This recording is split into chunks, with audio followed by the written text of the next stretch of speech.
The Army Reserve is an integrated and essential part of the British Army. Reservists have served with distinction on operations in Iraq and continue to serve in Afghanistan.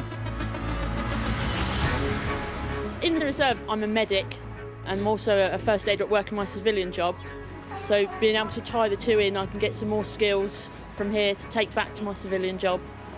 Lots of transferable skills, being able to communicate with people, make sure that everyone's working together and bring in all their individual skills so that we can make the most of all the individuals that we've got in the reservists.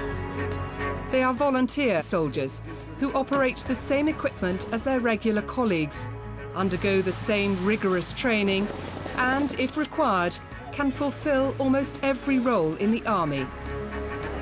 Some specialist roles in the British Army, such as surgeons, are filled almost exclusively by reservists. The recent deployment of the Army Reserve on operations has proven how effective it has become.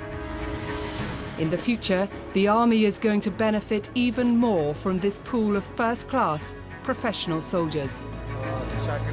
Whether it is deploying on operations or taking on tasks that free up regular troops to rapidly respond to unexpected events, the Army prepares reservists and their families for deployment as thoroughly as the regulars. Before being deployed on operations, the men and women of the Army Reserve are put through a mandatory training regime to ensure that their skill levels and competencies are up to scratch.